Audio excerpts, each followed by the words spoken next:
लगातार देखिए, जब पहले कन्याकुमारी से कश्मीर तक की है तो उससे कांग्रेस पार्टी का ग्राफ बढ़ा।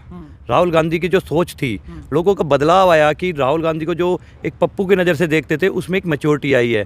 लोगों ने देखा कि बदलाव है। राहुल गांधी ज़मीन पे गए, लोगों के, किसानों की बातें सुनी, गरीब मजदूर की बात सुनी है, युवाओं की बात सुनी जो बेरोजगारी से तरसता है। उसका परिणाम देखो क्या है, कर्नाटक में ज़बरदस्त हमारी जीत हुई है। तो उसके बाद अब ये दोबारा जब यात्रा पे जा रहे हैं तो पार्टी हो चाहे कार्यकर्ता हो चाहे हिंदुस्तान की आवाम हो, पूरी दो घड़ों में बट चुकी है। एक तरफ है नरेंद्र मोदी जो देश को तोड़ने की बात करते हैं और दूसरी तरफ है राहुल गांधी जो देश को जोड़ने की बात करते हैं। ये चुनाव 2024 का कोई स्टेट का चुनाव नहीं है जहाँ मायावती को, या मायावती हो चाहे अपनी ममता बनर्जी हो चाहे लालू यादव, इनको देखेंगे। जब देश का चुनाव होता है वो राष्ट्र का चुनाव होता है, और राष्ट्र का चुनाव दो धुरी में बट के होता है। आज से नहीं हो रहा, लगातार पिछले 75 वर्षों से हो रहा है। या तो लोग कांग्रेस के साथ होंगे देश को जोड़ने के, या देश को तोड़ने वालों के साथ होंगे। बस फोटोबाजी चल रही है और कुछ नहीं है। बस देखो, जनता उमड़ रही है, जनता अपनी समस्याएं सुना रहे हैं, लोग देख रहे हैं। राहुल गांधी जी जा रहे हैं लोगों के बीच में। समस्या, जब तक एक बड़ा राष्ट्रीय नेता जनता के बीच नहीं जाएगा तो उसको उनकी समस्याओं का कैसे पता चलेगा। परिणाम ये होता है कि जब उनकी समस्या है तो राहुल गांधी जी क्या उन्हीं की समस्या उठा रहे हैं, किस तरह महिलाओं की समस्या उठाते हैं, युवा जो बेरोजगार है। कल भी उन्होंने जो हमारे रेलवे में जो हो रहा है या अग्निवीर का जो हो रहा है उनकी समस्या सुनी और उठाई। तो मैं कह रहा, जब एक नेता जाता है, बताइए नरेंद्र मोदी जी कब ज़मीन पे गए और किस नेता, किसकी जनता की बात सुनी है। उनका लगातार 5 वर्षों में ध्यान सिर्फ सरकारों को तोड़ने में, बनाने में इसमें रहा, या अदानी अंबानी को किस तरह से फ़ायदा पहुँचाया जाए। उन्होंने एक बार भी ये नहीं सोचा किस तरह से गरीब जनता का फ़ायदा पहुँचाया जाए या युवाओं को रोज़गार दिया जाए। सिर्फ उनका देश को तोड़ने का, भाईचारों को बांटने का। एक तरफ तो मंच से कहते सबका साथ सबका विकास, और दूसरी बैकडोर से लोगों को हिंदू मुस्लिम में लड़ाने में उनका कह रहे हैं कि भैया मंदिर बना दिया है, खुश रहिए।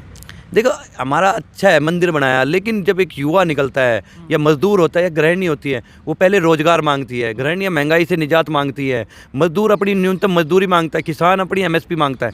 जब उनके जेब में 2 पैसे होंगे तभी तो वो मंदिर जा पाएगा। जब उनके पास रोजगार नहीं होगा, ना उनके पास महंगाई से कुछ खाने को होगा, तो वो मंदिर में जाएगा कैसे। मंदिर तो सेकेंडरी चीज़ होती है। इंसान की जो, जनता की प्राइमरी जो चीज़ है वो रोजगार है, वो अन्न है। उसको खाने के लिए 2 टाइम का अन्न कौन दे रहा है। ये बातें जो कर रहा है वो सिर्फ राहुल गांधी जी कर रहे हैं। आज देश में कोई एक ऐसा नेता नहीं है जो नरेंद्र मोदी की आंख में आंख डाल के और बोल सके कि कहाँ है मोदी जी रोजगार, कहाँ है महंगाई कम करने की जो बात करते थे, कहाँ पे है जो आप पक्के मकान गरीबों को देने की बात करते। ये सब जुमला निकला, और आज सब राहुल गांधी जी के इसी नज़रे से देख रहे हैं जनता कि वो आएंगे और 2024 में एक बदलाव होगा। और जनता जो अपनी जो बेसिक उनकी जो मांग है, रोज़गार की, महंगाई कम करने की, गैस सिलेंडर कम हो, पेट्रोल कम हो, तो वे जो डिमांड है उनकी कि हमें एक आज छप्पर से हट के एक पक्का मकान मिले। आज भी हमारे इतने साल बाद भी देश में गरीब एक पक्के मकान की मांग कर रहा है। तो मोदी सरकार पूरी तरह फेल हो चुकी है। अब एक युवा जोश, नया प्रधानमंत्री, युवा प्रधानमंत्री देश चाहता है कि एक युवा प्रधानमंत्री कैसे बनेगा। आपने जो गठबंधन बनाया वहाँ से लोग तोड़ तोड़ के भाग रहे हैं। देखो, मैंने पहले ही कह दिया, गठबंधन में कोई हो या ना हो इससे कोई फर्क नहीं पड़ता। देश सिर्फ 2 दूरी में बट चुका है, एक तरफ देश को तोड़ने वालों में और एक तरफ देश को जोड़ने वाले में। और जोड़ने वाले में अगर सबसे बड़ा नाम आता है तो राहुल गांधी का, तोड़ने में नाम आता है तो वो नरेंद्र मोदी का। आप एक बात बताइए, जब राष्ट्र का चुनाव है, ये किसी उत्तर प्रदेश या कोई बिहार का या कोई पश्चिम बंगाल का चुनाव नहीं है कि चीफ मिनिस्टर कौन बनेगा या बने, ये देश के प्रधानमंत्री का। और जब देश का प्रधानमंत्री है तो आज भी कांग्रेस के बगैर कल्पना करना बेमानी होगा। ना कांग्रेस के बगैर किसी की सरकार बन सकती है और ना हम सोच सकते हैं। पंजाब में मौका मिल रहा है, ना बंगाल में लोग साथ निभा रहे हैं। देखो, कहीं भी कांग्रेस ने कल भी कह दिया, अगर कांग्रेस को पूरी 80 सीटों पे भी लड़ना पड़ा, उत्तर प्रदेश में लड़ने को तैयार है, बंगाल में भी लड़ने को तैयार है।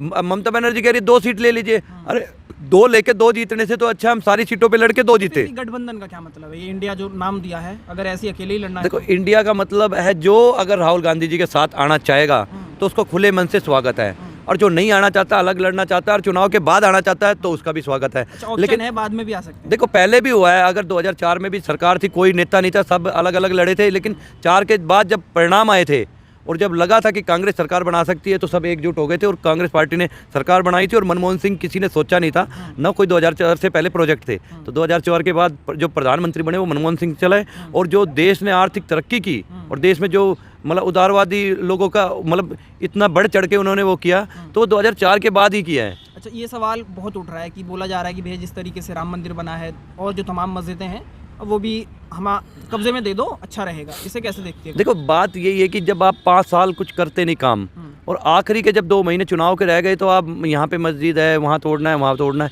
हमें साफ संकेत है, राहुल गांधी जी कह रहे देश की जनता को इससे कोई मतलब नहीं है। ये सिर्फ मुद्दों से ध्यान भटकाने का बीजेपी का एक स्टंट है, क्योंकि इवेंट में बीजेपी बहुत आगे है हर पार्टी से, ना कि कांग्रेस, सभी पार्टियों से बहुत आगे है। ये चाहती है कि लोग मंदिर मस्जिद की बातों में उजड़े और विकास की बात ना करें, रोजगार की बात ना करें, महंगाई की बात ना करें, एमएसपी की बात ना करें। क्यों ना करे जनता, जब आज 4.5 साल से ऊपर वक्त हो गया है, जब वक्त चुनाव का आया और मोदी जी मंच पे बैठे हैं, तो वे बात क्यों ना करें। वे आज बात रोजगार की करेंगे, महंगाई की करेंगे, भ्रष्टाचार की करेंगे। तो लास्ट सवाल यही होगा, क्या लग रहा है ये जो न्याय यात्रा चल रही है, इससे लोगों, जैसे यूपी में आएगी, हिंदी बेल्टों में आएगी, तो वो जो पहले वाला हुजूम था वो दोबारा मिलेगा? देखो हिंदुस्तान में आप देखना चुनाव के बाद बहुत बड़ा परिवर्तन होगा और हम जो सोच है उम्मीद से ज़्यादा सीटें आएंगी कांग्रेस की। और मैं कह रहा हूँ आप आज लिख के लिए पूर्ण बहुमत में कांग्रेस की सरकार